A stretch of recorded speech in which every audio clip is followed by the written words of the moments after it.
Good morning, children. Welcome back to the online class of Sri Gokulam Public School, Guruvayur. Children, I am Swati, your IT man. I hope you all are fine and safe.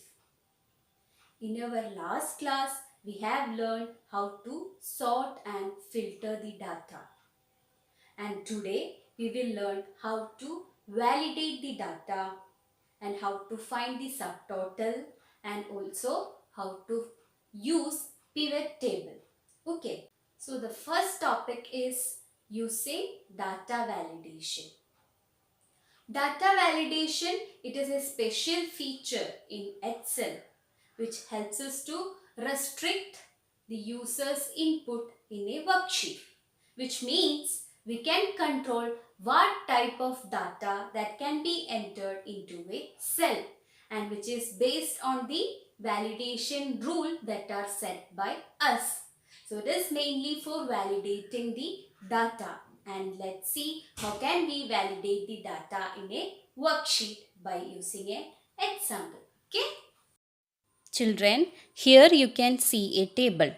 So here I am going to set up a rule that limits the data entry to 4-digit numbers between 1000 and 9999. So here you can see an input message. Okay, so that can be set by us. So let's see how can we do that. Okay. So first select the cell range to which you have to apply these rules. And after that select the data tab. Here you can see. And from the data tools group, choose the data validation. Okay. Then you can see this data validation dialog box. And you can see 3 tabs here. And on setting tabs, we have to define the validation criteria or the validation rule.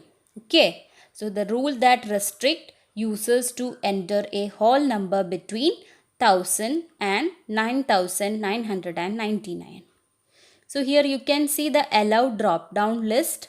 So there we select whole number, and in the data drop down list between option is selected.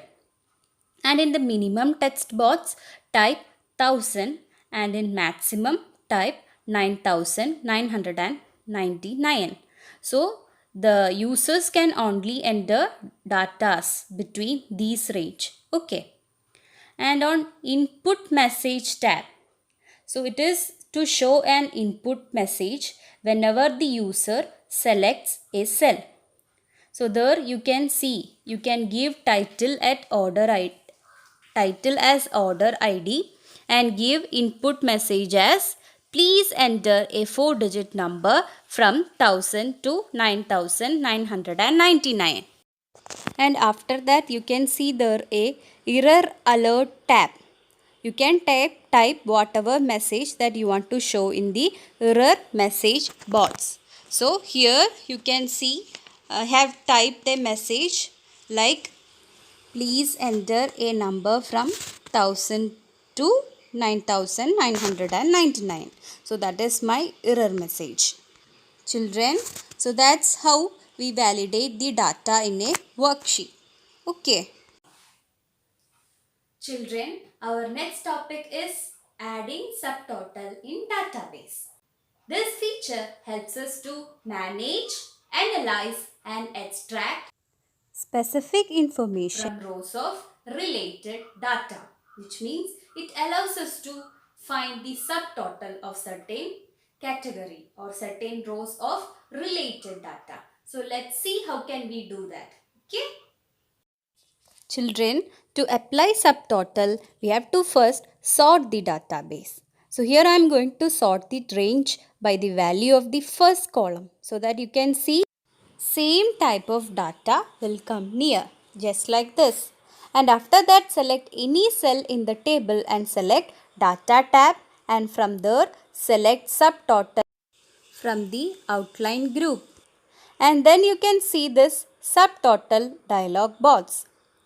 And at each change in drop down list, select the set of furniture. And in the use function drop down list, select sum function because we have to calculate the sum of sales.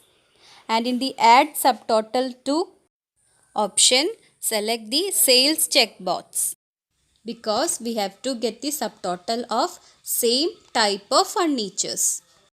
And under that you can see this replace current subtotal option.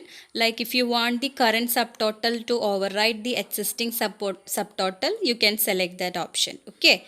And after that you can see this summary below data checkbox. It is selected by default.